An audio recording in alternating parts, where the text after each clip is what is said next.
Louvado seja o Senhor por mais uma noite, podemos estar reunidos aqui, neste lugar, e louvamos ao Senhor porque Ele tem trabalhado nos nossos corações, tem nos dado tantas experiências com Ele. Eu queria chamar a Luzia tem mais uma experiência dela para partilhar conosco. Luzia tem servido no Ministério TEMAP, pelas quartas-feiras, né, Luzia? Pela manhã ela vai lá para ministrar um ensino daquilo que ela já aprendeu, daquilo que Deus tem ministrado aos seus corações. E todas as semanas, então, ela está lá levando uma palavra para eles. E nessa semana ela teve uma experiência que ela gostaria de partilhar. Então, ou se quiser falar dele também, tudo pode ser. Como quiser. Eu vou ler o texto, né? Porque aí para dormir ele eu quero compartilhar com vocês o que Deus falou, e principalmente que eu não planejei. Eu tinha um estudo todo preparado e estava indo com tudo preparado, já que já tenho anos esse estudo, e eu olhei e revisei um monte de vezes em casa. Mas quando eu estava no carro, andando, né, eu fui orando no caminho e Deus falou comigo algo diferente, o mesmo sentido, mas algo melhor ainda, né, do que eu tinha para compartilhar. Então foi muito bom. Então eu quero dividir com vocês essa experiência. Eu vou ler o texto só resumido, não vou ler todo, para dar tempo, senão atrapalhou a Heloísa. A cura de um cego de nascença. Ao passar Jesus, viu um cego de nascença. Seus discípulos lhe perguntaram: Mestre, quem pecou, este homem ou seus pais, para que ele nascesse cego?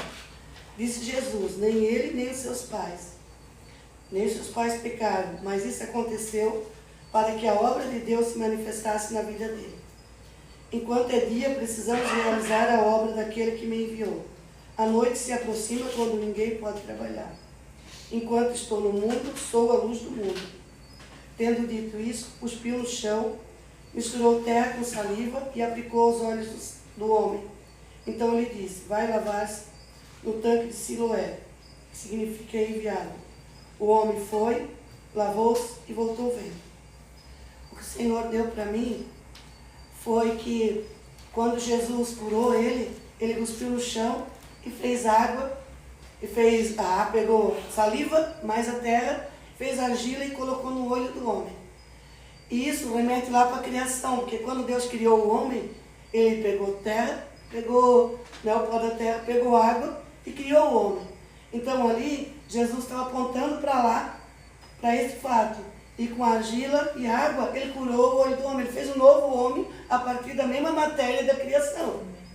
E esse homem, ele obedeceu, ele foi lá, lavou-se e voltou.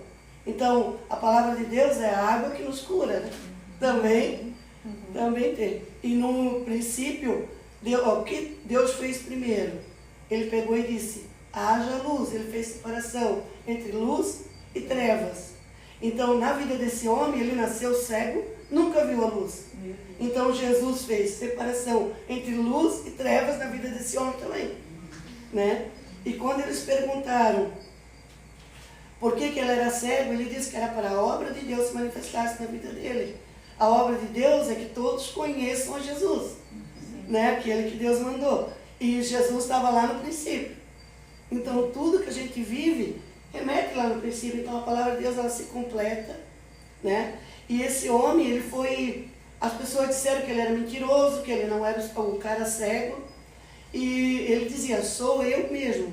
E o que mais me marcou foi que ele dizia assim: um homem chamado Jesus colocou saliva com barro nos meus olhos, colocou lama, me mandou lavar, eu fui e voltei vendo. Aí eles perguntavam de novo, ele dizia: um homem chamado Jesus fez isso. Então eu achei tão lindo assim que umas 3 vezes ele falou, as pessoas duvidavam e ele falou. E ele foi expulso da sinagoga, né, porque ele confirmava que era Jesus que tinha curado. Ele não sabia que Jesus era o Filho de Deus ainda, mas ele disse: eu creio que veio de Deus. Nunca se ouviu de dizer que um pecador tivesse curado os olhos de alguém, né? Tivesse dado vista a um cego de nascença. E ele creu até o final. Então, ele se manteve firme naquilo que ele acreditou. E quando ele foi expulso da sinagoga, Jesus encontrou com ele de novo. Aí Jesus se encontrou com ele e se revelou para ele: você crê no Filho de Deus? Né? No Filho do Homem? Ele disse: Senhor, quem é ele para que eu creia? É esse que está falando com você. Aí ele disse: eu creio, Senhor. E ele ficou curado da cegueira física e da espiritual. E o que me tocou é que Deus é um Deus de relacionamento. Tanto nessa história como na outra história do outro cego, que Jesus tocou no olho dele e ele viu as pessoas como árvore, como uma árvore andando. Mas quem ele viu primeiro foi Jesus, ele viu Jesus como uma árvore. E aí Jesus tocou nele de novo. Aí nessa história teve 2 toques. Então agora Jesus se encontrou com o cara 2 vezes. Então Deus é um Deus de relacionamento. Ele não quer curar a gente só para a gente ficar bom, depois ir embora e acabou. Não, ele quer continuar a história com a gente. Então eu achei muito precioso, assim. Eu simplifiquei, estava aqui mais no celular, mas em resumo isso. Eu contei primeiro para a Heloísa, antes de ir lá falar para os meninos. Eu disse: eu vou lá e vou falar. E sabe que Deus é tão precioso, porque eu fui lá com eles, eu mandei as perguntas, as respostas para a Heloísa, né?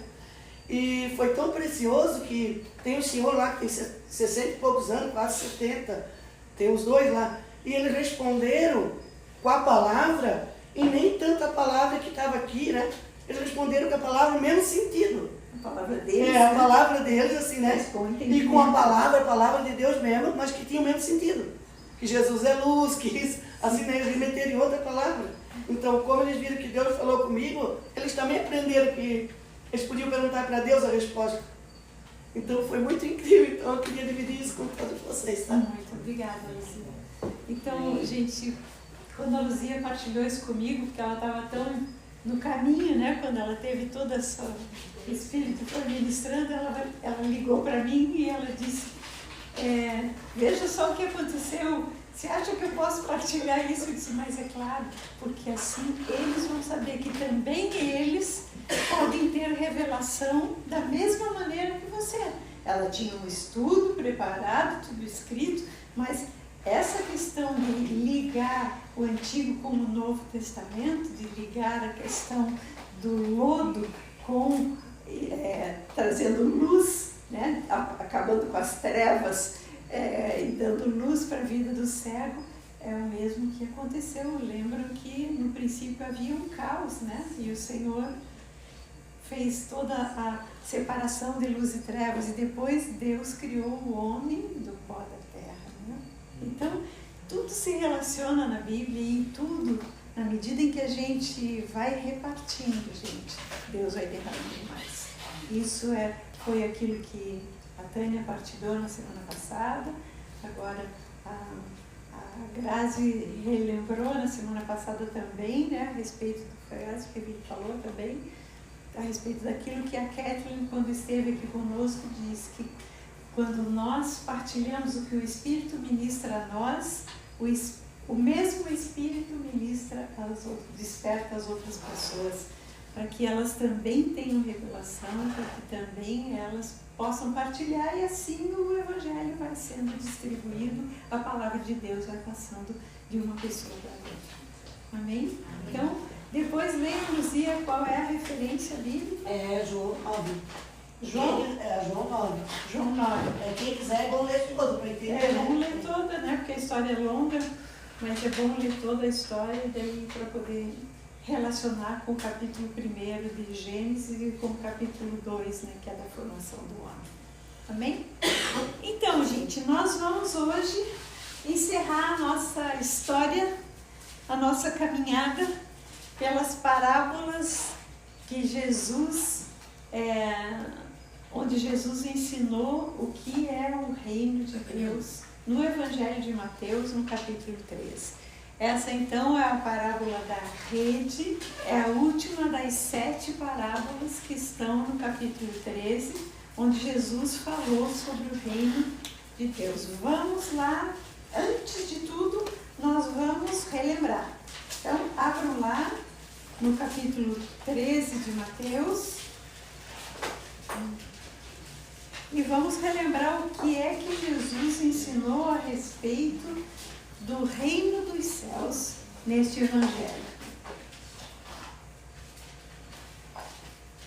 Qual foi a primeira parábola que Jesus ensinou? Vamos ver se vocês gravaram a sequência. Parábola do semeador. Por que a parábola do semeador foi a primeira? Porque na parábola do semeador, o que é que o Senhor... Qual foi a essência da parábola do semeador? Que existe uma palavra, que é uma semente, que é a palavra de Deus, e que existem 4 tipos de solo que representam 4 tipos de coração. Né? Todos esses corações, né? Todos esses solos que representam corações, todos eles tiveram oportunidade de ouvir a palavra, ou seja, de receber a semente de alguma forma, mas alguns, só o primeiro não manteve a palavra dentro dele, mas os outros todos ouviram, entenderam. Mas só quem ouviu, entendeu e praticou foi o último tipo de solo. E aí aquele solo foi o que frutificou a 30, a 60 e a 100 por um.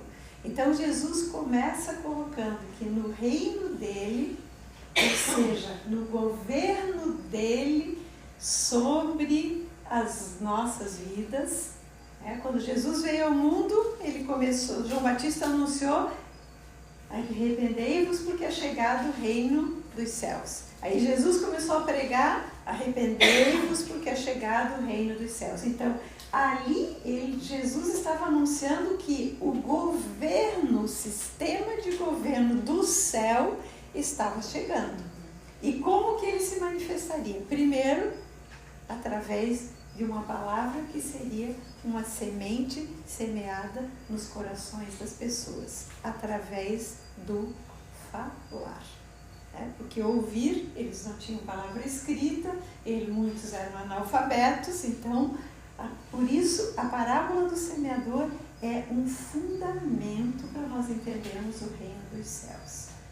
Qual foi a segunda parábola? Do joio e do trigo. Qual é a essência da parábola do joio e do trigo?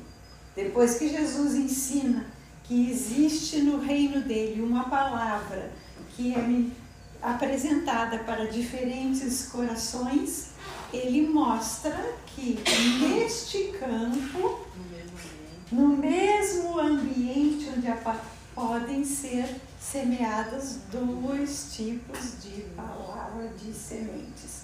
A semente boa, que é a palavra de Deus, e a semente ruim, que é semeada pelo maligno. O que é a semente ruim? Distorcida. É a palavra de Deus distorcida.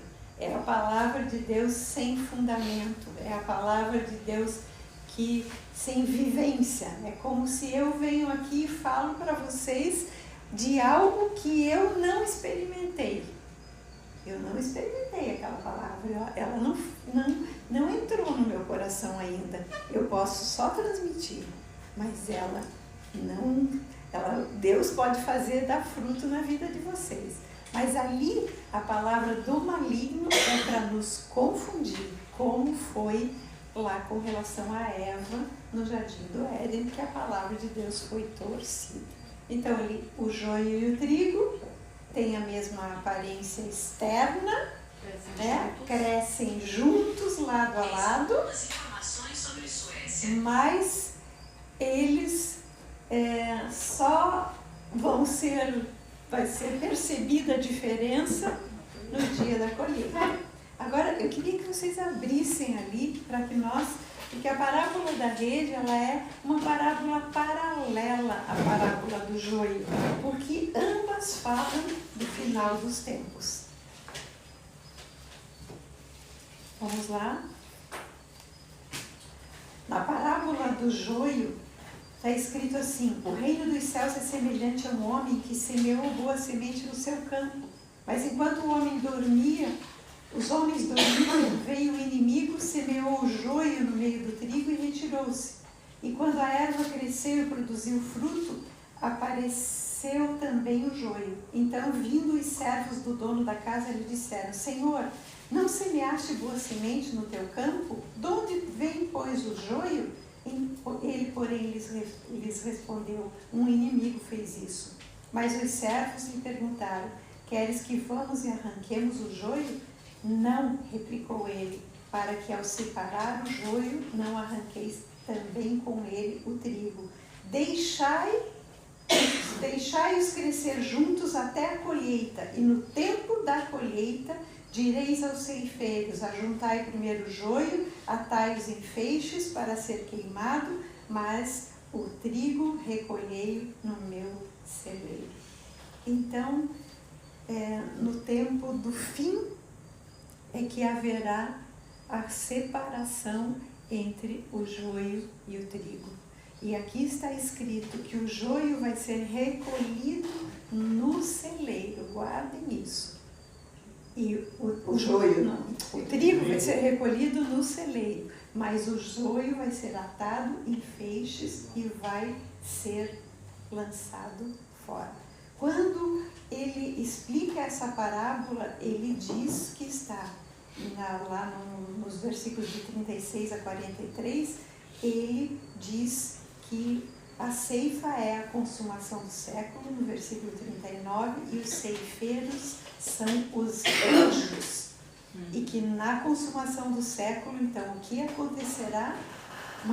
Versículo 41, mandará o Filho do Homem os seus anjos, que ajuntarão do seu reino todos os escândalos e os que praticam a iniquidade, e os lançarão na fornalha acesa. Ali haverá choro e ranger de dentes. Então os justos resplandecerão como o sol no reino do seu Pai.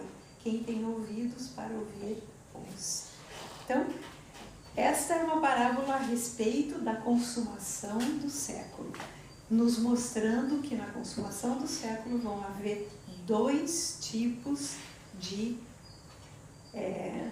pessoas que andaram juntas, que cresceram juntas, só que uma foi vazia, apesar da aparência de ser semelhante à outra, e a outra, como o trigo, tem um conteúdo.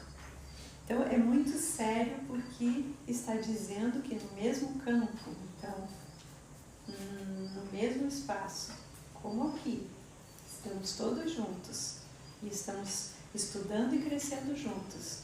Só o Senhor sabe como estão as vidas e os corações. Mas a verdade é que no tempo do fim vai haver uma separação.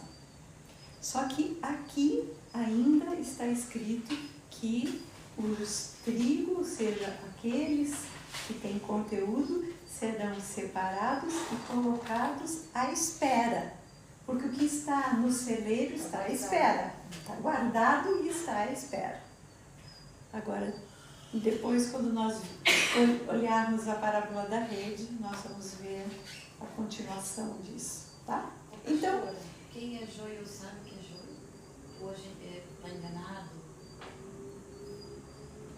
porque vive de uma maneira distorcida a palavra. Na verdade, se nós praticamos a palavra, nós vamos sempre frutificar. Agora, se a gente não pratica, a gente pode se chamar de cristão, a gente pode se chamar de filho de Deus, e de fato, se a gente entregou a vida para Jesus, nós somos filhos de Deus. Mas se nós não fazemos a vontade de Deus, nós não temos conteúdo. Lembrem daquela passagem que Jesus diz que vêm as pessoas e dizem para ele: eu profetizei em teu nome, eu fiz isso em teu nome, eu fiz aquilo em teu nome, e o Senhor diz: não vos conheço. Por quê? Porque o que se espera de nós é que nós façamos a vontade de Deus. Ou seja, a diferença está na obediência. A diferença está na obediência. É isso que nós vamos ver hoje na parábola da rede. Nós vamos ver exatamente isso. O que diferencia é a fé e a obediência. Mas, então tá, vamos continuar. Essas foram as duas primeiras. A terceira parábola qual foi? O grão de mostarda. O que era a essência do grão de mostarda? O que vocês lembram? E a menor semente que havia na questão de agricultura, ela era lançada na terra, numa boa terra, e ela se desenvolvia a um ponto de se transformar numa árvore frondosa, que além de dar frutos, ela acolhia outras vidas, né? Sim. Passarinhos, Espiritualmente falando, basta uma pequena medida de fé. Se tiverdes fé, como um grão de mostarda, direis a este monte, passa daqui para lá, né? E assim será. Então, se nós tivermos uma palavra apenas, que entrou no nosso coração e que gera fé no coração, se nós temos uma palavra e nós praticamos, cultivamos, ela vai se tornar algo grande que vai acolher pessoas, vai atrair pessoas, porque vejo que na parábola diz que os pássaros faziam seus ninhos nos galhos do pé de mostarda. E o pé de mostarda, ele é uma árvore de até 3 metros de altura, com uma copa grande. Então, está falando aqui do tamanho da nossa fé. Então, a fé na palavra de Deus, quando praticada, pode ser uma palavra apenas. Não vamos desprezar, lembra que falamos, não vamos desprezar os humildes começos. De repente, eu só tenho uma palavra na qual eu creio. Mas se eu creio e eu de fato me apego a essa palavra para eu viver, ela vai se desenvolver e ela vai atrair outras pessoas. Puxa, como que você tem fé deste tamanho? Como, por exemplo, a Ivete. A Ivete é uma pessoa... A Ivete tem fé de que o Senhor é quem dá saúde e que o Senhor é quem cura. Pergunta se a Ivete fica doente. A Ivete não fica doente nunca. Nunca a Ivete fica doente. Não é verdade? Eu tenho experiência com a minha mãe. Porque eu sempre declarava na vida dela. Eu trabalhava no hospital e eu via muita gente com gangrena, e tal. Daí eu disse, não, Senhor, a minha mãe não vai acontecer isso. Ela vai morrer intacta. Aí tem aquela palavra que fala dos ossos, né? Que nunca foi quebrado e ela não vai ser mutilada, nada. Ela vai intacta. E foi lúcida, intacta. Então o poder de declarar a palavra, né? E isso eu declaro na minha vida todo dia. E aí a Ivete nunca fica doente. E aí ninguém diz a idade que a Ivete tem. Todo mundo acha que ela é mais jovem do que a idade cronológica dela. Isso é o Senhor, gente. Bom, essa foi a terceira parábola, né? Sim, agora nós vamos para a quarta parábola, qual é? Parábola do fermento. Quem lembra da parábola do fermento, aqui já é um outro aspecto. Então, lembrando sempre que reino dos céus, ou reino de Deus, é governo de Jesus Cristo sobre as nossas vidas. Porque quando Jesus veio, se estabeleceu, ele veio para estabelecer um novo tipo de governo. Governo dos céus, governo de Deus. Então, aqui, o governo de Deus, aqui ele está comparando com o fermento. E o fermento, o que é? Algo que se coloca numa massa e que uma pequena porção de fermento leveda toda a massa.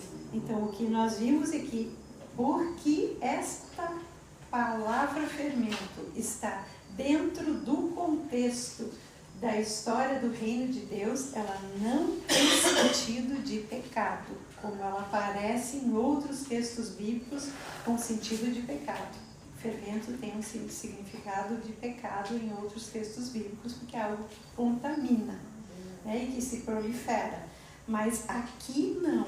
Aqui o fermento colocado a mulher escondeu, né? Então o governo de Deus que foi escondido dentro do meu coração, ele toma conta de toda a minha vida. Ele cresce e a fé cresce, o senhorio de Jesus cresce, mas eu preciso que ele esteja dentro de mim. Eu preciso que essa seja uma verdade dentro da minha vida. Aqui já não estava falando de algo relacionado com muitas pessoas, mas de algo relacionado com o nosso interior. Essas 4 parábolas foram colocadas para Jesus, ministrou na beira da praia, ele num barco para toda a multidão. Depois ele saiu daquele lugar, foi para casa com os seus discípulos, com os seus apóstolos, e ali ele ensinou mais 3 parábolas, que foi a primeira, a do tesouro escondido. Quem se lembra da história do tesouro escondido? Lembra? O que significa? O governo de Deus, o governo de Jesus sobre as nossas vidas, o reino dos céus sobre as nossas vidas, não é algo que nós encontramos porque estamos procurando. Porque por nós mesmos nós não procuraríamos estar sob um outro governo, porque o homem gosta de governar a sua vida. Foi isso que aconteceu no Éden. Essa escolha do Éden, e essa é a nossa escolha. Nós queremos resolver a nossa vida por nós mesmos. Então, este homem estava andando no campo, não sabemos se estava trabalhando, não sabemos o que ele estava fazendo, mas ele estava andando no campo e ele se deparou com um tesouro. Isso nos mostra o quê? Que nós, quem nos encontra é o Senhor. Deus Pai é quem nos leva para Jesus. Este homem foi dirigido de uma certa forma a encontrar um tesouro naquele campo. Aí o que ele faz? Ele não se apodera do tesouro, ele não toma posse de algo que não era dele. Ele vai e se desfaz de tudo que ele tem, compra aquele campo e aí sim, então, ele toma aquele tesouro. Quando Deus Pai nos leva para Jesus, porque lembra um texto do Evangelho de João que diz, Jesus diz, ninguém vem a mim se o Pai não trouxer, mas todo que vier a mim eu jamais lançarei fora. Então, Deus levou este homem até o tesouro maior que é Jesus. E quando ele encontrou Jesus, ele não quis mais saber de nada daquilo que ele tinha, ele se desfez de tudo que ele tinha. Não tem a ver com comprar a salvação, tem a ver com renunciar ao que se tem para viver a salvação que nós recebemos de graça. Porque ele não fez nenhum esforço, não está escrito aqui que ele ficou cavando um terreno, cavando até achar o tesouro. Simplesmente diz que ele achou. Então, algo deve ter brilhado no caminho e ele viu que era diferente. Então, é isso que Deus faz conosco. Ele faz com que algo nos atraia para Jesus. Com que algo nos desperte para Jesus. Então, a parábola do tesouro escondido tem a ver com a nossa salvação, que é graça. É graça de Deus mediante a nossa fé em Jesus Cristo, naquilo que Ele fez por nós. Agora, a parábola da pérola já é diferente. Parece a mesma coisa, porque é um homem que acha uma pérola de grande valor, mas não é a mesma coisa, porque este homem estava procurando, porque ele negociava pérolas, ele vendia pérolas, e ele foi procurar, então, a melhor, e ele encontra, e quando ele encontra a pérola de grande valor, ele vende tudo que possui e a compra. Gente, todos nós que recebemos a salvação por graça, através da fé em Jesus Cristo, nós recebemos a vida de Cristo dentro de nós. Essa é a pérola de grande valor. É a vida de Cristo dentro de nós. Agora, para que ela se desenvolva, nós precisamos deixar de lado aquelas outras coisas que têm valor e que nos distraem. Então, quando nós abrimos mão daquilo tudo, aqui diz que ele vendeu tudo, então ele se desfez de tudo. Não é vender para conseguir dinheiro, apesar de que aqui diz, né? Vende tudo que possui e compra. Não tem como nós comprarmos a vida de Cristo em nós, mas tem como nós renunciarmos tudo o que temos para que a vida de Cristo se desenvolva dentro de nós. Amém? Amém. Então, vocês estão vendo que o Senhor foi explicando o que é o reino de Deus dentro de uma forma gradativa. E por fim, chegamos na nossa parábola de hoje, que é a parábola da rede, que nós vamos ler. Está em Mateus capítulo 13, versículos de 47 a 50. Eu vou ler. O reino dos céus é ainda semelhante a uma rede que, lançada ao mar, recolhe peixes de toda espécie. E quando já está cheia,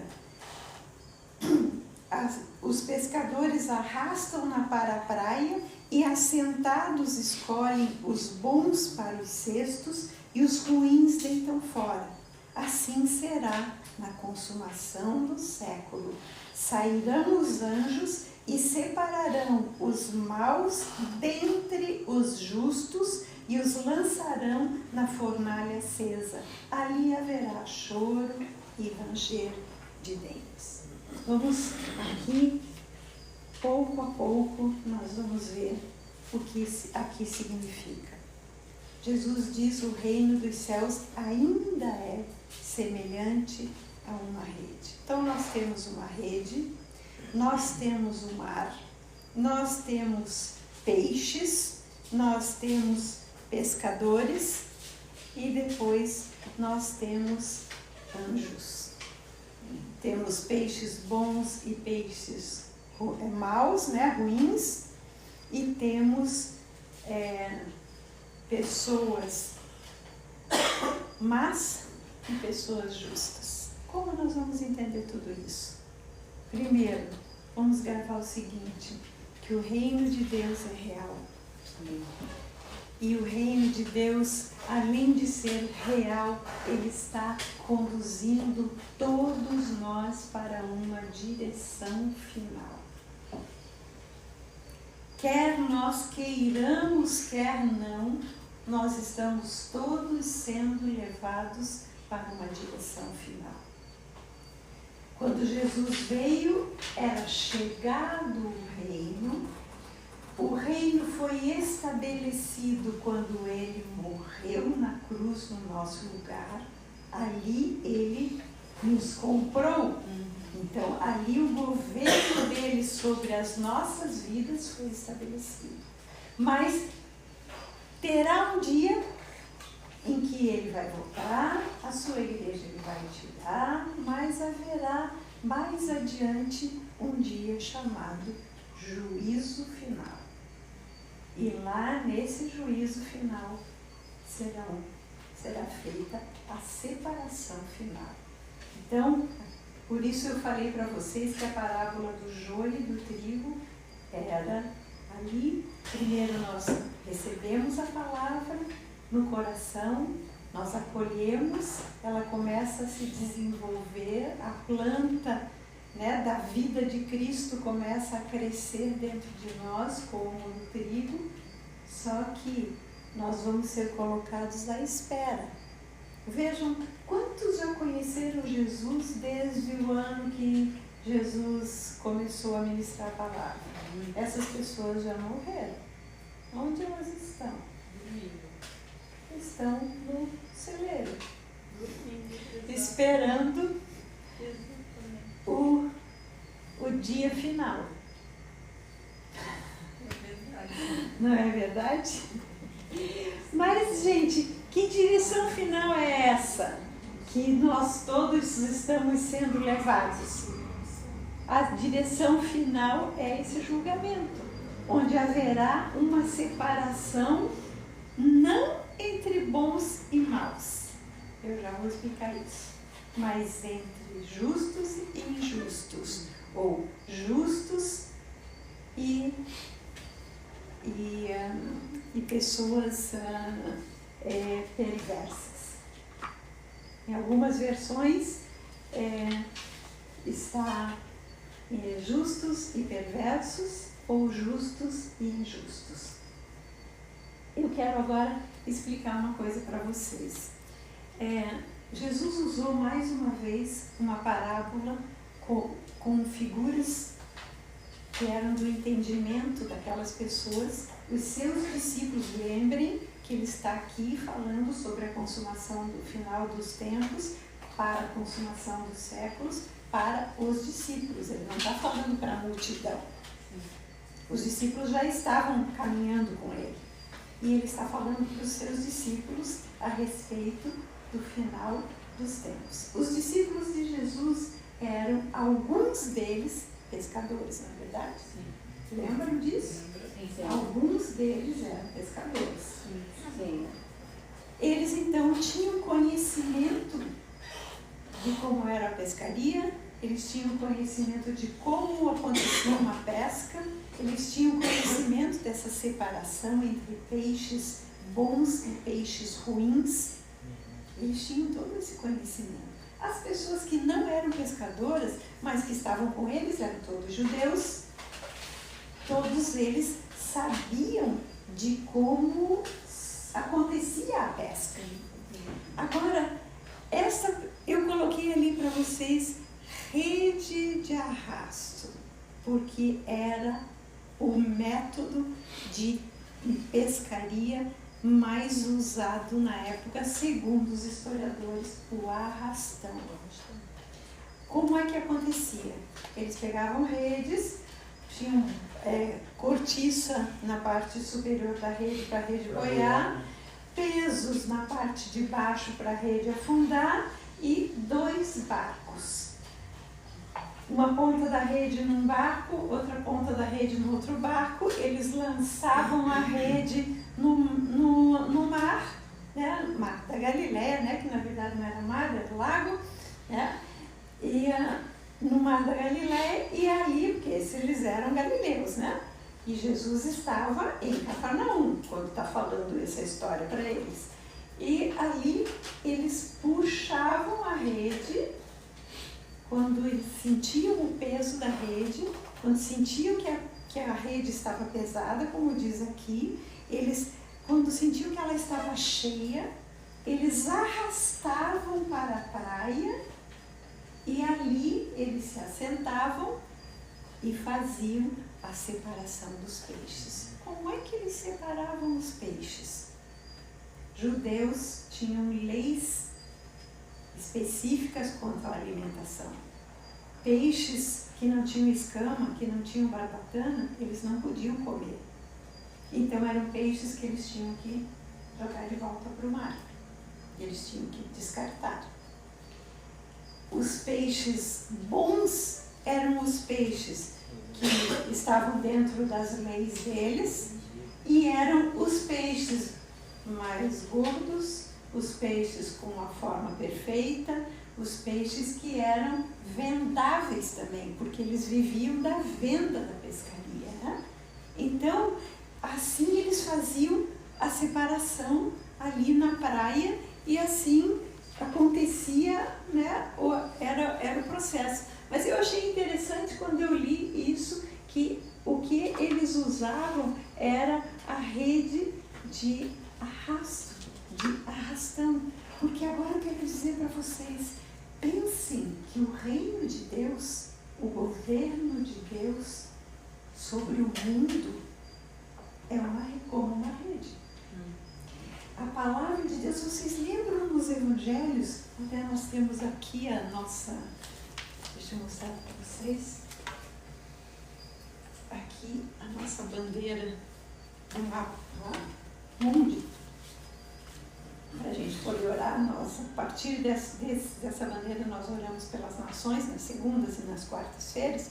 E aqui embaixo tem uma frase de Mateus 24 que fala sobre o fim. É o sermão profético de Jesus sobre o fim. O que está escrito? Será pregado este evangelho do reino por todo o mundo, para testemunhar a todas as nações, então terá o final. Então, gente, a rede do evangelho que aponta por governo de Deus, porque Jesus veio para ser Senhor e Salvador, é uma rede que vai puxar todas as pessoas. Então, todos nós estamos sendo puxados. Nós estamos sendo puxados por Jesus. Nós todos estamos ali. Todos os que têm ouvido a palavra, e aqui está escrito que até o fim todos ouvirão a palavra de Deus. Então vai haver um momento onde a palavra de Deus vai ser pregada em todas as nações. Hoje, com os métodos de comunicação, é difícil onde a palavra não alcance. E também tem as pessoas que vão para as áreas onde a comunicação, talvez, de internet, de telefone não vai. Tem os missionários que vão para aqueles confins da terra, obedecendo o que Jesus falou, né? Jerusalém, Judeia, Samaria, confins da terra. Existem os que vão. Então, esse evangelho vai ser pregado em todos os lugares. Então, a rede vai ser lançada sobre todos, e todos vão ter a oportunidade de escolher que tipo de peixe serão. Dependendo daquilo que eles forem se alimentar. Então, gente, é tudo muito sério, gente. O que eu estou falando para vocês hoje é tudo muito sério. Nós todos estamos sendo puxados. Nós todos estamos sendo arrastados. Nós todos estamos sendo puxados por Jesus, não para morrer na praia, não para ser descartados na praia. Ele está nos puxando porque Ele quer que nós vivamos conforme Ele vive. Vocês lembram que o apóstolo Paulo falou em Romanos 8, 29? Eu já falei aqui muitas vezes, já pedi que memorizasse. Ninguém sabe. Ninguém sabe. Só se a Tânia estivesse aí, a Tânia ia saber. Sim, nós fomos escolhidos, chamados, predestinados para sermos conforme a imagem do Filho, a fim de que o Filho seja o primogênito entre muitos irmãos.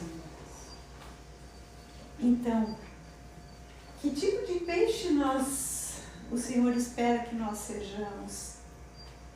Conformados com a imagem dele.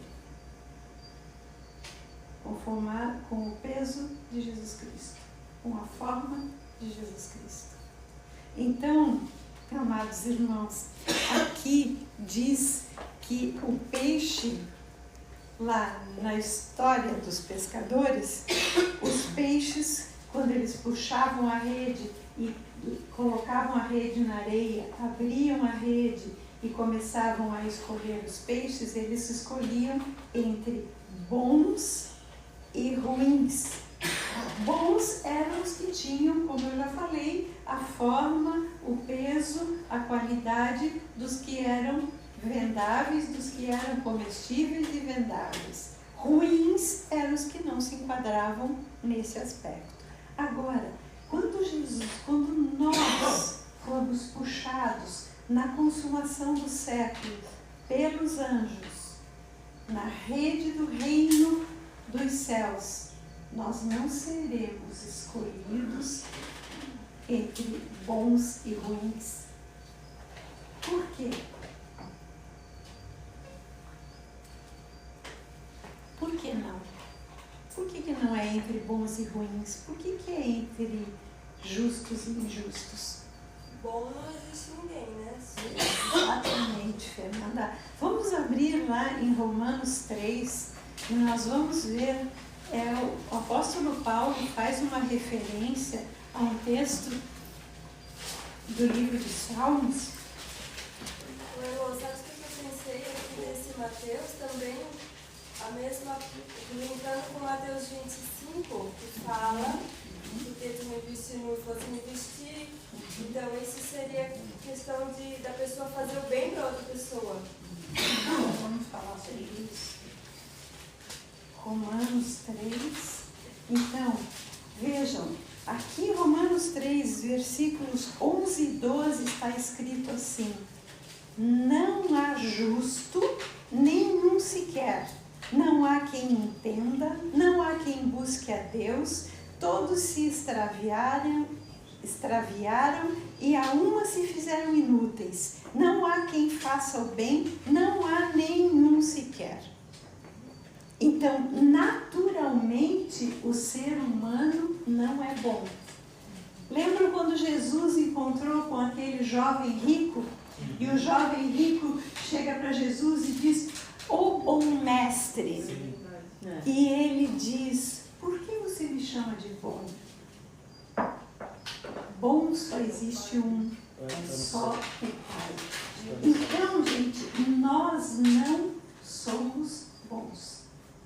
Se fosse esse o critério de seleção para o final dos tempos, primeiro, que ninguém de nós iria. E segundo, se Deus dissesse: eu vou escolher entre bons e ruins, nós iríamos fazer um esforço para ser bons e iríamos querer ser melhor do que o outro para ser escolhido e acharíamos que a escolha de Deus seria por mérito. E nada no reino de Deus é por mérito. Tudo é graça. Tudo é graça de Deus. Né? Louvado seja o Senhor por isso, não é verdade? Então, gente, o reino, quando houver essa separação, veja, o reino dos céus, ele não se refere apenas à vida da igreja. O reino dos céus se refere à nossa vida como um todo. Eu vou ser justa ou injusta na minha vida como um todo. Sabe por quê? O que é ser justo? O que é ser justo? Por que nós somos chamados de justos?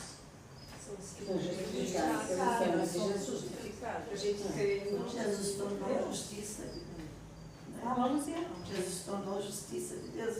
Então, quem mais falou? Ivete falou o quê? São justificados pelo sangue de Jesus.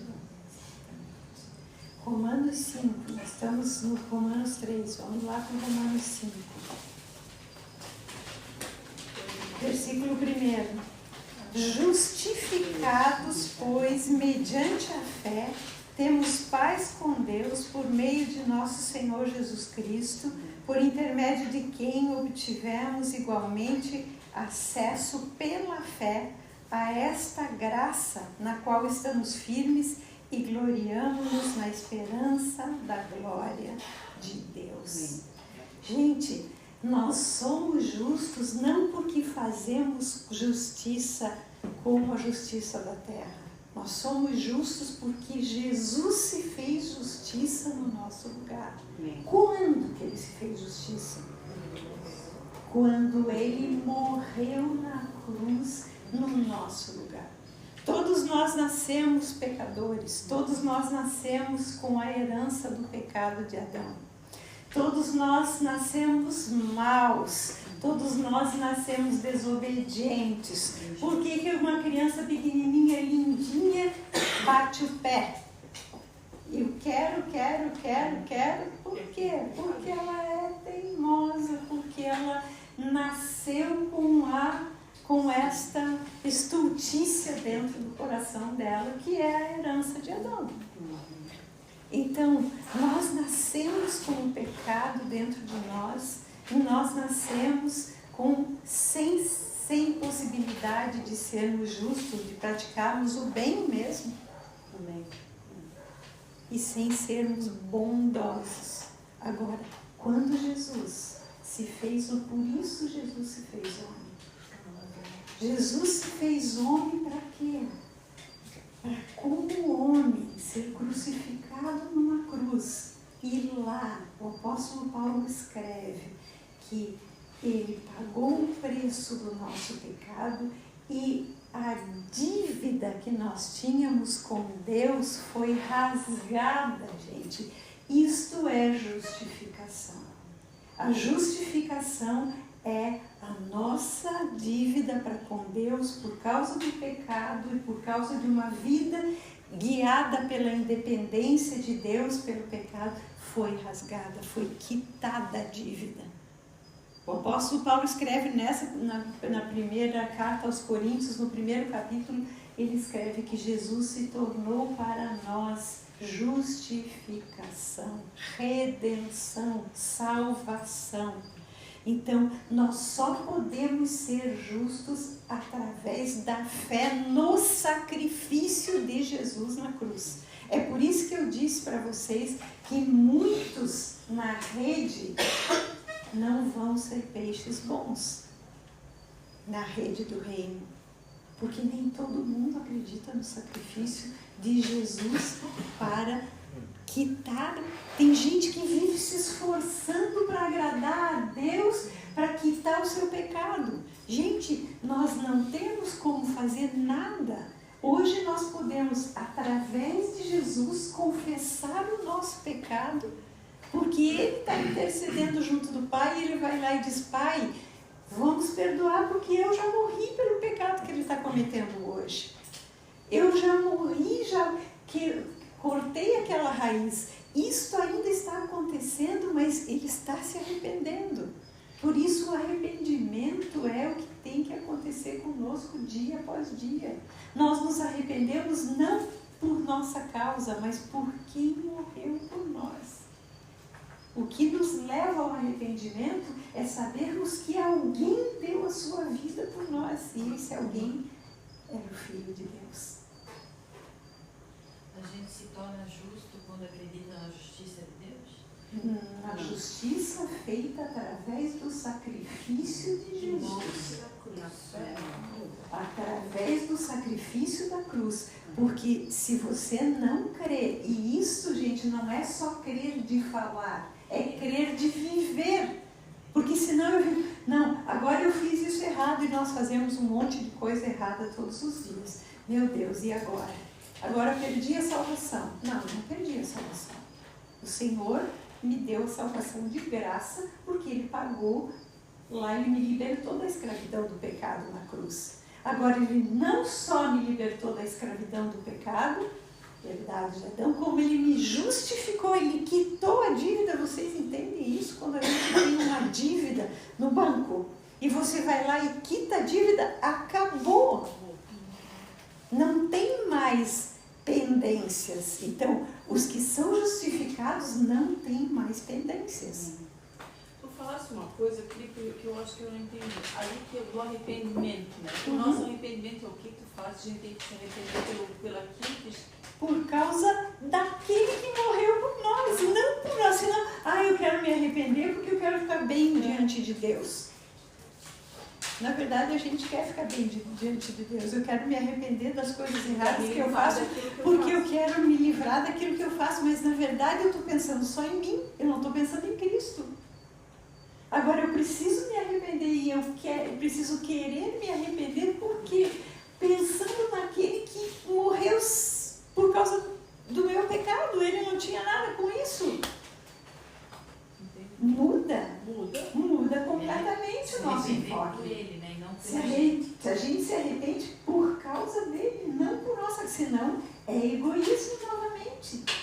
É pensar nele primeiro, É pensar no pensar outro. nele primeiro.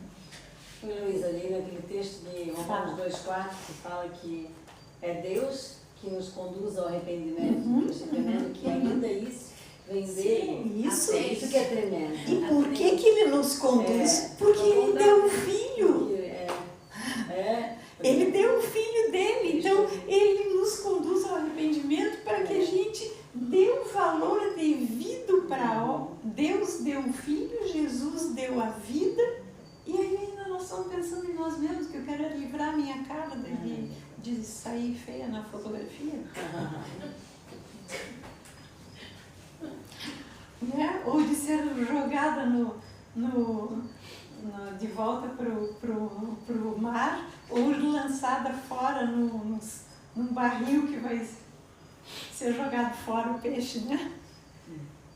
É uma mudança também de mentalidade, porque viver para o Senhor todo dia é pensar nele todo dia. Isso. É pensar o que agradaria a ele ou o que desagradaria. Uhum. E aí tem a nossa renúncia todo dia. Renúncia todo dia, pensar nele. É pensar nele todo dia. Assim, mas é uma mudança de mente. De mente, né? isso mesmo. Porque naturalmente a gente não tem esse tipo de pensamento. Então, o que eu escrevi aqui, quando eu sou justificado, que eu entendo essa justificação, eu não ando mais conduzido pelo mundo, eu não ando mais conduzida pelas minhas vontades, eu não ando mais conduzida por sentimentos, por desejos, eu também não ando conduzida pela religião.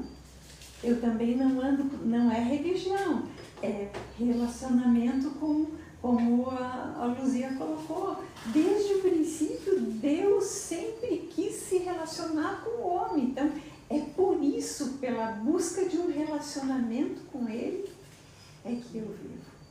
Amém. Amém, gente. Pastor Elô, eu esqueci de falar, né? Mas é bem isso que tu falasse, que a relação assim de quando Jesus se encontrou de novo com o homem, né? Quando Deus vinha todo dia se encontrar com o homem. Então, eu não falei, mas era bem isso. Porque ele queria se relacionar, ele queria ficar junto com o homem, né? Foi isso que ele criou, né? Criou. Foi para isso que ele Foi para isso que Ele criou. Então, gente, todos nós somos peixes. Por que será que o símbolo do cristianismo, desde o princípio, era o peixe? Só porque Pedro e André e Tiago e João eram pescadores? Não. Porque todos nós somos como peixes que serão pescados. Todos nós aqui já fomos pescados.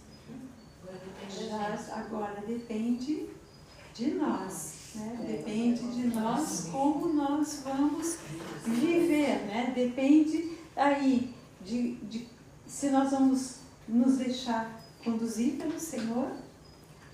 Existem dois perigos aqui, da gente achar que é toda a nossa responsabilidade, é toda nossa, quando na verdade a responsabilidade nossa é de fazer a vontade do Pai. Ponto. Né? E também nós não vamos ser juízes de ninguém, porque isto é um perigo que a gente corre. Ah, não, então nós não vamos ser juízes de ninguém. Pode virar um peixe ruim sem saber. Como? Pode virar um peixe ruim sem saber. Vai virar um peixe Porque ruim. dedo é algo assim que é inegociável com Deus. Deus não aceita de ninguém. Isso mesmo. Porque todos pecaram. Porque Todos foram destituídos. isso mesmo. Agora, eu queria fazer uma Pode falar, observação, pastor. Nessa questão ainda do querer estar justificado, saber que é justo, né? Tem muitas pessoas que estão na rede, elas vão chegar lá no mar, na praia, melhor dizendo, mas tem pessoas que vão se deixar levar e vão com medo. O que eu quero dizer? As pessoas têm medo hoje de ir para o inferno. Sempre teve, mas eu falo pelos nossos dias, né? Eu converso com muita gente que não sabe nem se ele já confessou, já criou, mas ele não sabe se ele está salvo. Ele tem certeza na cabeça dele que ele só está nesse caminho, ele só está lendo a Bíblia, ele só está orando porque ele tem medo de ir para o inferno. Isso também é um problema. Isso daí é uma pessoa que não tem entendimento da justificação, pastor. Sim. Porque foi o que aconteceu, gente. Foi o que aconteceu com Lutero. Vocês sabem a história de Lutero? Gente, vejam o filme chamado Lutero, que foi feito quando foi 500 anos da reforma, né?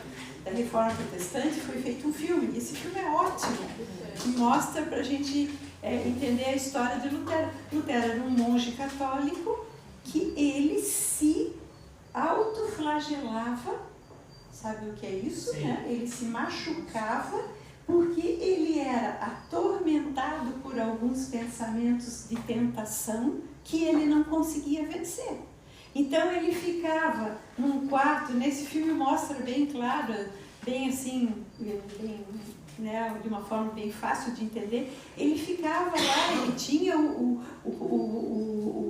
padre lá, que era superior a ele, que era o instrutor dele e que ensinava para ele a palavra, mas ele não se conformava que ele, com todo o conhecimento, porque ele era um homem letrado, ele lia o latim, ele era professor lá, chegou a ser professor naquela universidade teológica lá, e ele tinha aquelas tentações que eram os fantasmas para ele. Então ele se machucava para ver se aquilo saía de dentro dele.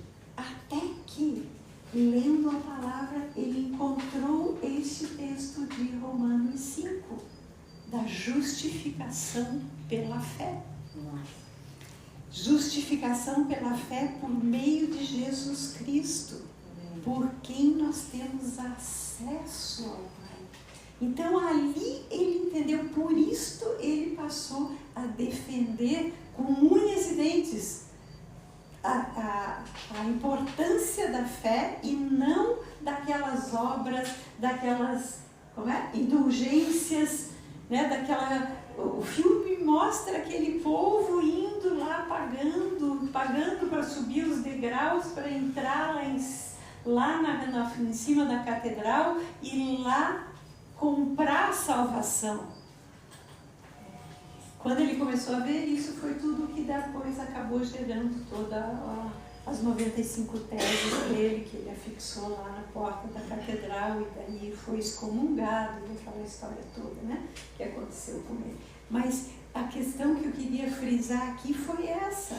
Ele era uma pessoa que ensinava a Bíblia teologicamente, né, e que não tinha esse entendimento, não tinha essa revelação, porque isso é uma revelação do Espírito sobre justificação. Então, se vocês têm dúvida, gente, vamos pedir ao Senhor, vamos pedir ao Espírito Santo que nos revele qual é a nossa situação. Tem 2 versículos aqui que eu estava lendo agora, Romanos 5, 18 e 19, que falam bem sobre isso. Pode ler? Pode ser. Consequentemente, assim como uma só transgressão resultou na condenação de todos os homens, assim também um só ato de justiça resultou na justificação que traz vida a todos os homens.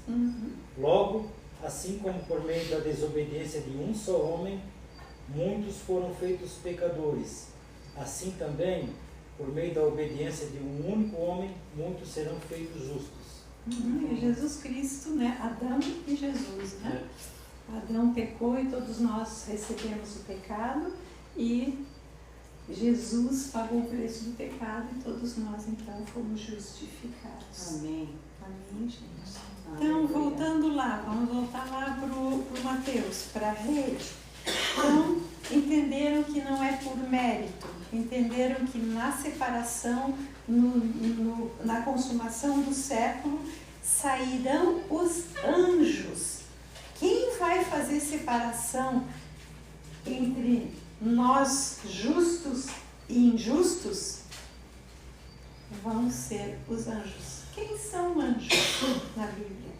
Em Hebreus 1, não vamos abrir agora, mas depois vocês podem ler, em Hebreus 1,14 está escrito que os anjos são espíritos ministradores que Deus enviou para nos auxiliar para nos servir aqueles que hão de herdar a salvação. Então, os anjos são mensageiros de Deus. O que é um mensageiro? Ele traz uma mensagem de uma pessoa. A mensagem não é dele. Então, o anjo vai trazer o critério de Deus para a separação dos peixes da rede do reino de Deus que somos todos nós. Então, os anjos vão vir e vão fazer essa separação. Lembro que os anjos já fizeram a separação do joio e do trigo, agora os anjos fazem a separação final.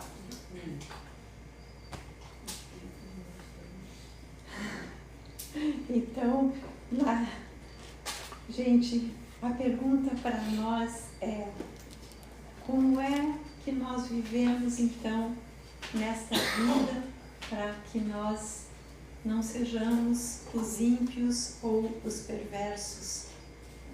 Nós podemos ligar também com o Salmo número 1. Lembram lá? Aqueles que não andam no caminho dos pecadores, não se sentam na roda dos escarnecedores. Mas antes está na lei do Senhor, depois, para a continuação disso, eles são como árvore plantada junto ao verter das águas. Amém. Certo tempo. Tem certo. A fornagem não murcha, enquanto faz celebração. Tá, e aí? Continua. Os ímpios não são assim. Os ímpios não são assim. Os injustos não são assim. São, porém, como a palha que o vento dispersa. Lembram? O joio é como palha que vai ser queimada. Por isso, os perversos não prevalecerão no juízo, nem os pecadores na congregação dos justos, pois o Senhor conhece o caminho dos justos, mas o caminho dos ímpios perecerá. Então, o que para mim, estudando essa palavra, se eu estiver errado, o senhor me corrige, pastor, mas o que para mim foi muito forte pensar que essa rede está pegando todos nós. Hoje todos nós temos a oportunidade de ouvir a palavra de Deus. Então todos nós somos peixe na rede. Mas aí, que tipo de peixe nós somos? Não é? Então, aquele peixe que cai na rede só por interesse próprio e não chega a entender o que é a salvação, que é de graça, mediante a fé em Jesus Cristo, que não sabe que foi justificado porque Jesus morreu no nosso lugar. E que a nossa vida é para ser vivida como? Por fé e obediência. Porque fazer a vontade de Deus é o que a vontade do Pai, é o que vai nos tornar parecidos com Jesus. Lembram? Sim. Nós devemos ter a forma de Jesus, o peso de Jesus como peixe, o peso, a forma dele.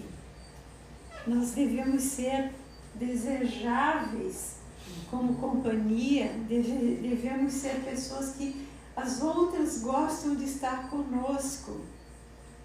Então, isto é ser justos, isto é ser um peixe que vai ser escolhido pelos anjos para nós vivermos uma eternidade. Agora, queridos, ninguém pode ter obediência sem fé. Se eu não creio, como é que eu vou obedecer? Se eu não creio, por isso que eu digo, se eu não conheço Jesus, eu não tenho como crer. E se eu não creio, eu não tenho como obedecer. Porque daí a obediência é um sacrifício, é um sofrimento, é um esforço que daí, não quero mais.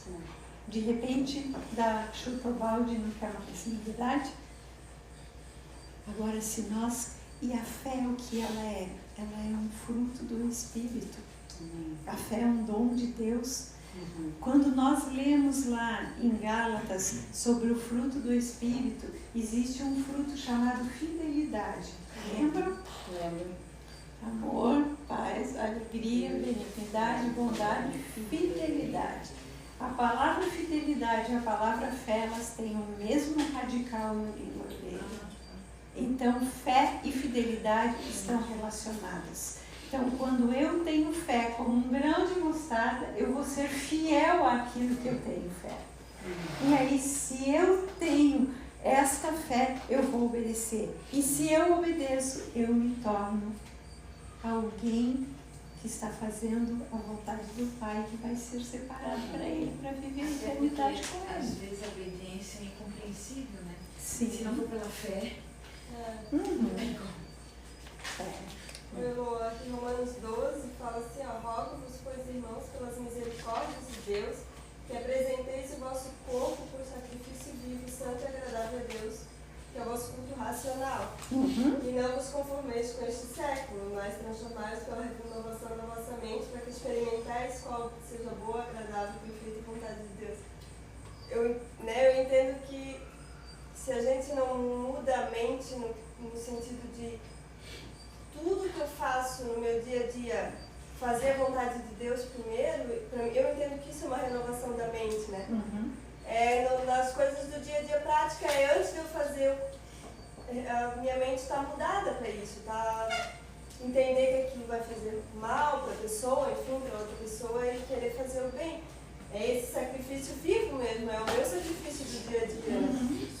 E assim, veja, como é que nós vivemos essa vida de peixe na rede do reino de Deus? Não é a partir dos costumes do mundo, né? Também não é a partir do governo da religião, apesar de que nós temos que respeitar as leis naturais aí que nós do mundo que estamos vivendo. Nós temos que respeitar o meio em que nós estamos aprendendo a palavra de Deus, porque Deus estabeleceu pessoas, Deus estabeleceu para que haja um ensino, para que haja uma unidade no corpo de Cristo, para que nós sejamos todos peixes que vão ser escolhidos. Nós precisamos estar juntos, vivendo uma vida como o Senhor desejou que a gente vivesse, como um corpo dele, unidos uns aos outros. E ele estabeleceu apóstolos, profetas, evangelistas, pastores, mestres. Essas pessoas não são maiores e não estão para dirigir as nossas vidas, mas elas estão para exercer uma função junto ao corpo de Cristo. Então, nós precisamos ter este respeito. Você procura um pastor quando você precisa de um conselho, de uma ajuda, quando o pastor é aquele que está cuidando da ovelha, né? O que cuida, que se propõe a cuidar. O mestre é aquele que ensina como pôr a palavra em prática, como entender a palavra e pôr em prática. O evangelista é aquele que anuncia a salvação. Mas todos nós devemos anunciar a palavra da salvação, mas tem pessoas que têm algo que é natural delas como uma missão, como uma função dentro do corpo.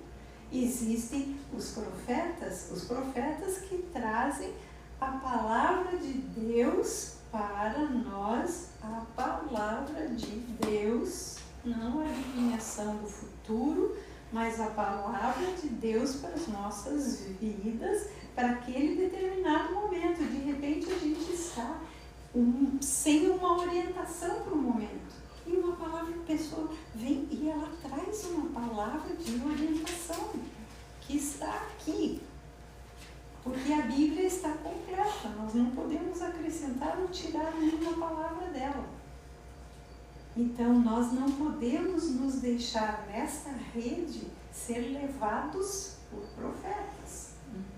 Nós não podemos ser também, nós não estamos sob domínio de pastores, nós não estamos sob domínio de mestres, nós não estamos sob domínio de nenhuma dessas pessoas. O Senhor não estabeleceu a nós para dominarmos sobre ninguém, mas para cooperarmos. O apóstolo Paulo escreve em Colossenses que nós devemos submeter-nos uns aos outros em amor, sujeitar-nos uns aos outros em amor e juntos cada um executar a sua parte. O apóstolo a sua, o profeta a sua, o evangelista a sua, o pastor a sua, o mestre a sua, e todos nós vivendo juntos em cooperação, cada um dentro do dom que Deus deu. Não importa qual é o dom que você tem, você coloca a serviço do Senhor. E se ali, na tua profissão, você demonstra o amor de Cristo, você está servindo a Cristo. O que queria falar? É que hoje no devocional estava falando da importância de congregar, né? E aí, né, bate também, né, de estarmos todos Estamos juntos, porque é juntos que nós vamos aprendendo, gente. Aqui nós podemos ter liberdade de falar o que nós pensamos e de um ajudar o outro naquilo. De repente eu posso estar errada e o pastor pode me corrigir, ou o Valmir pode me corrigir, ou vocês podem me corrigir, e vice-versa. Porque todos nós erramos e todos nós podemos estar equivocados em alguma coisa. Amém, gente? Então, uma coisa, como é que se vive essa vida de peixe na rede do reino de Deus? O governo dos céus, ele está no nosso coração.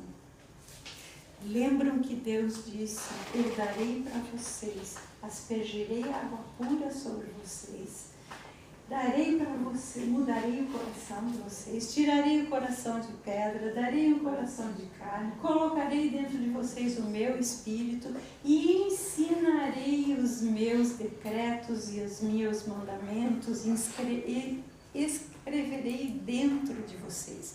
Então, este governo de Deus, esse reino de Deus está dentro de nós, gente. Então, estamos na rede? Sim, estamos na rede quando temos esse entendimento de que o governo de Deus está dentro de nós e nós queremos ser guiados por Ele em tudo aquilo que nós fizermos, transformados pelo amor do Pai, guiados pela palavra, ensinados pelo Espírito Santo. Amém?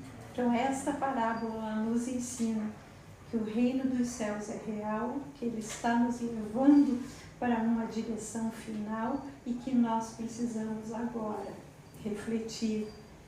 Quem está conduzindo a minha vida? É Jesus? Ou sou eu mesmo? Estamos na rede quando entendemos o governo de Deus sobre as nossas vidas. Sim. Que tipo de peixe eu sou? Gente, isso não são perguntas para condenação. Essas são perguntas para nós refletirmos e aquilo que nós ainda não entendemos, nós perguntarmos. Eu sei que muitas pessoas aqui passaram pelo aquele ensino de fundamentos onde nós estudamos o significado da morte de Jesus, o significado da vida dele na Terra. Agora, quem ainda não estudou, nós precisamos estudar. Porque quando a gente entende o que é a morte, tudo que a morte de Jesus significa para nós, aí nós entendemos o que é justificação, entendemos o que é ser justos, e aí vamos buscar viver para glorificar esse Senhor que nos deu tudo. Amém? É muito. Mas amém, gente. São palavras de crescimento para nós. E o Senhor quer que nós sejamos peixes bem gordinhos na sua rede. Amém? Fala. Parece que a gente ser parecido com Jesus, né? Se moldar, né? Como Jesus. O que Jesus fez desde o começo? Ele sempre falava: aquilo que eu ouço do Pai, isso eu faço. Isso eu faço, isso mesmo. Então, a gente também, que voz que a gente está ouvindo, né? Isso. Mas se a gente quer ser um peixe bom, nós temos que ouvir a palavra, né?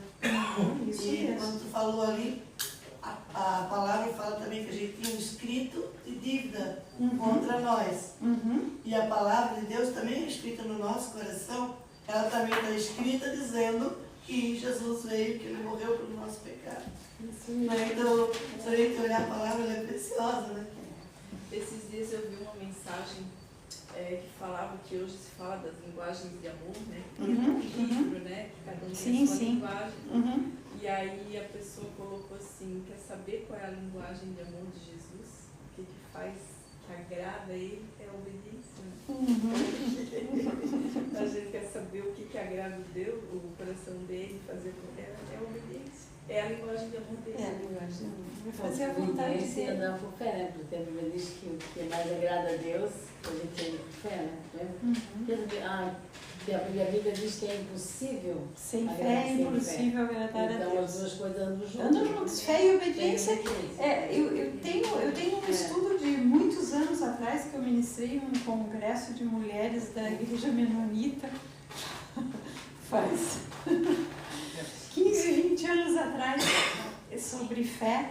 E que Deus me deu foi o caminhar, os passos. Um passo é fé, outro passo é obediência. Já ministrei isso, mas foi lá naquele congresso que Deus me deu a palavra. Mas amém, gente. Então, em nome de Jesus, vamos agora orar, curvar as nossas cabeças e nos colocar diante do Senhor. Nós queremos sim, é só algo que eu queria ler aqui antes da gente orar, é que, para que a gente entenda bem, na parábola da rede, está escrito que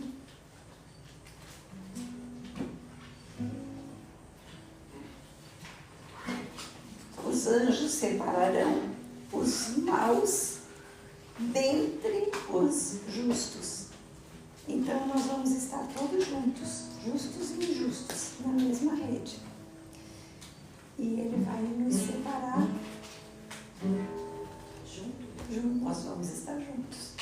Porque toda criatura vai ter a oportunidade de ouvir a palavra da salvação. Toda. É o que diz aqui nessa... Em todos os lugares, todas as criaturas vão ouvir a palavra da salvação. Umas vão crer e vão querer, outras não vão crer e não vão querer. Aqueles que não creem já estão condenados, diz o Evangelho. Aqueles que creem, mas que não entendem ou que não se desenvolvem dentro do entendimento, aí podem ser os peixes que vão ser separados. Amém? Pai, em nome de Jesus, nós queremos te agradecer, Senhor, pela tua palavra. A tua palavra, ela é a verdade.